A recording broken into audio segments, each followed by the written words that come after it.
Hello learners, I am Diksha Sharma and you are watching commerce.com। तो आज आपको ये स्लाइड कुछ बदली हुई नज़र आ रही होगी, ग्रीन से ब्लू हो गई, राइट? ओके, सो हम यहाँ पर कंटिन्यू कर रहे हैं अपनी लास्ट सीरीज़ को ही, जो कि कौन सी है? अकाउंटिंग 12th क्लास की। ओके, सो उसमें हम पढ़ रहे हैं issue of shares. So today's topic is accounting treatment for share issue, यानी कि शेयर इशू करते हैं तब अकाउंटिंग ट्रीटमेंट कैसे करते हैं, राइट? So उसे कंटिन्यू करते हैं। This is our lecture number 19 which is very helpful for 12th class, BCom and MCom and definitely for UGC NET Commerce. So let's just start this lecture. Before starting, please attendance लगाओ like करके इस video को and subscribe to our channel which is commerce.com for upcoming videos. So what is given here in first slide? Steps in the procedure, मतलब steps कौन से होंगे, क्योंकि हमने लास्ट लेक्चर में ये चीज़ें पढ़ ली थी कि क्या क्या करना होता है, लेकिन एक बार फिर भी देख लेते हैं। फर्स्ट हमें क्या करना होता है? इशू करनी होती है प्रोस्पेक्टस। डेफिनेटली तभी तो पता लगता है पब्लिक को कि इस तरह की कंपनी ने कोई शेयर इशू किए हैं, राइट? सो शेयर इशू करने के लिए हमें पहले प्रोस्पेक्टस, जिसके अंदर सब कुछ लिखा हो कि ये शेयर है, कंपनी इस तरह का काम करती है, ये हमारा मोटिव है, सब कुछ उसमें लिखा होगा, राइट?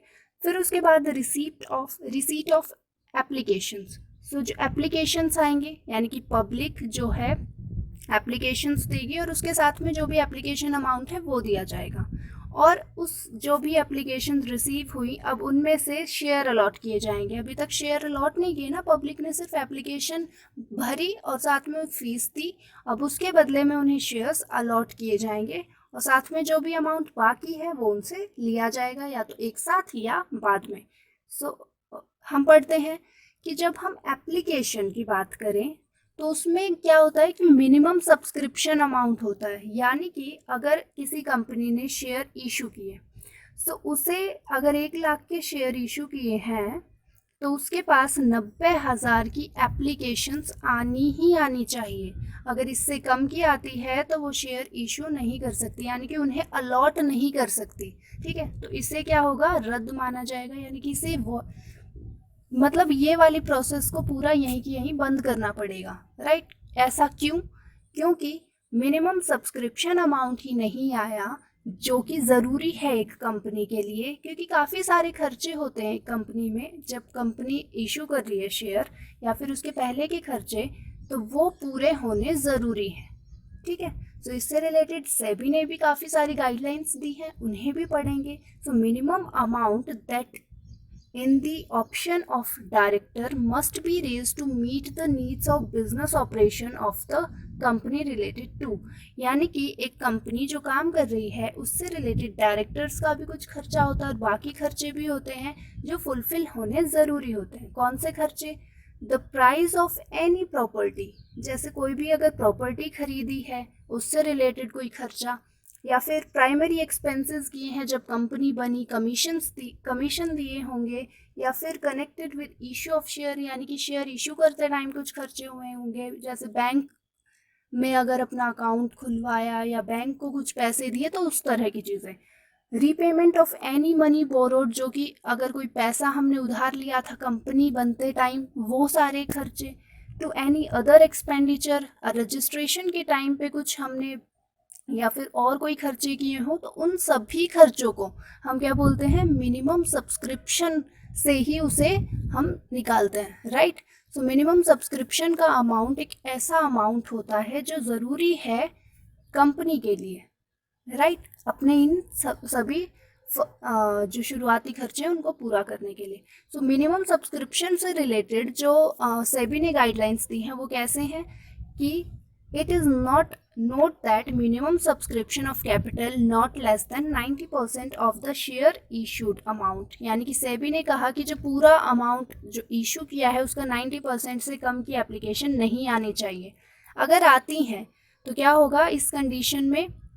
अगर ये कंडीशन 90% वाली सेटिस्फाई नहीं होती तो company shall fourth with refund, तो कंपनी को तभी की तभी वो रिफंड करना होगा अमाउंट। अगर वो रिफंड नहीं करती उस दिन के बाद से, जैसे कि सब्सक्रिप्शन की लिस्ट लगाई और वहाँ पता लगा कि अरे ये तो 90% से कम के शेयर्स की एप्लीकेशन आई, तो उसके 8 दिन बाद तक अगर कंपनी ने पैसे वापस नहीं किए तो उस केस में क्या होगा, 15% का इंटरेस्ट देना पड़ेगा कंपनी को। किन्हें? उन पर्सन को जिन्होंने एप्लीकेशन अमाउंट दिया है कंपनी को, राइट। सो ये क्लियर हुआ। अब एंट्रीज कैसे करते हैं, यानी कि अकाउंटिंग ट्रीटमेंट कैसे होंगे, सो वो पढ़ते हैं। On application, so first application के टाइम पर कौन सी एंट्रीज की जाती हैं? So number 1 is here bank account debit to share application, यानी कि जो भी एप्लीकेशन अमाउंट है वो बैंक के थ्रू आएगा। So amount received on application वो कैसे आएगा, bank account debit to share capital. You have to post this first entry in your journal. अच्छा, अब उसके बाद बात आती है अलॉटमेंट की, यानी कि जब आपके पास एप्लीकेशन आ गई और आपने मिनिमम सब्सक्रिप्शन वाली भी जो एक लिमिट है वो फुलफिल कर ली, वो कंडीशन फुलफिल कर ली, तो अब अलॉटमेंट की एंट्री करोगे, अलॉट करोगे शेयर्स। तो उसमें क्या हो सकता है कि या तो उतने ही अमाउंट के लिए आपके पास एप्लीकेशन आई होगी, या ज़्यादा के लिए आ गई होगी, या कम के लिए आ गई होगी, है ना। तो उन तीनों ही केस में देखते हैं। इक्वल के केस में तो ठीक है, जितने आपने इशू किए थे उतने की एप्लीकेशन आ गई तो उतने को ही अलॉट कर दो। लेकिन दूसरे केस में क्या होता है, जब कम थी तो कम के केस में बता दिया कि कम के केस में क्या करो, अगर कंडीशन फुलफिल है यानी कि 90% से तो ऊपर है लेकिन आपने जितने कही थी उतने नहीं है तो दे दो उनको, वो भी दे दो, जितने के लिए एप्लीकेशन आई है उतनों को दे दो, राइट। और तीसरा केस है ज़्यादा के लिए आ जाना, यानी कि आपके पास पैसा ज़्यादा आ गया, आपने शेयर कम इशू किए थे, तो क्या करो, उनका वो पैसा अभी के लिए रख लो, यानी कि आप वापस करना चाहो तो पूरा वापस कर दो या प्रो राटा बेसिस पे कर लो, यानी कि उनका ये पैसा रख लो आगे की कॉल्स के लिए। यानी कि जैसे कि एक 10 रुपए का शेयर था, एप्लीकेशन के टाइम पूरा पैसा थोड़ी लिया जाता है, 2 रुपए लिए जाते हैं या 3 रुपए, इस तरह से कुछ एक फिक्स होता है, राइट। सो वो रुपए, और यहाँ पर आपके पास एप्लीकेशन आ गई ज़्यादा के लिए, तो क्या करो, उस इंसान से 2 रुपए ये काटे और उसको कहो कि ठीक है आगे अलॉटमेंट के भी पैसे कटवा दे, कॉल के भी इसी में से कटवा दे, क्योंकि हम तुझे ज़्यादा शेयर्स तो इशू कर नहीं सकते क्योंकि लिमिट तो उतनी है जितने इशू किए हैं। समझ में आया, राइट। जैसे 10 थे, 2 रुपए उसने दे दिए, लेकिन उसने तो ज़्यादा के लिए दे दिए पैसे, तो उसके एडजस्ट कर दो ना पैसे आगे के लिए, ओके। और अगर अलग अलग लोग हैं तो उनके पैसे वापस करने ही पड़ेंगे आपको, राइट। सो ये एंट्री समझ में आई आपको। हम पढ़ रहे थे अलॉटमेंट की अब। So for transfer of application money, अब एप्लीकेशन मनी हम ट्रांसफ़र करेंगे क्योंकि पैसा आ गया, अब उसको ट्रांसफ़र करना होगा, कहाँ करेंगे, share application account debit to share capital, share capital में ट्रांसफ़र किया, शेयर एप्लीकेशन ऑन, जितने भी आपके शेयर हों वो transfer to share capital, right, share transfer कर दिया अमाउंट। अब हम देखते हैं for money refund on rejected application, अब रिफंड भी तो करना होगा, रिफंड की एंट्री क्या होगी, रिफंड की एंट्री होगी जैसे एंट्री लेने की थी उसके reverse. So share application account debit to bank, तो बैंक से पैसा वापस दे दो, बैंक में ही तो पैसा आया था। सो application amount refund on rejection of share, हो गया, ओके। अब देखते हैं, अब हम अलॉटमेंट का पैसा भी तो लेंगे, ये तो हमने एप्लीकेशन का पैसा ट्रांसफ़र कर दिया, अब उसके बाद हम देखते हैं कि अब अलॉटमेंट को ड्यू करो, यानी कि कुछ टाइम बाद उनको कहो अब अलॉटमेंट के पैसे लेकर आओ शेयर्स को। So share allotment account debit to share capital, ये हमने एक ड्यू की एंट्री कर दी, अब क्योंकि पैसा नहीं आया तो इसीलिए ड्यू वाली एंट्री की।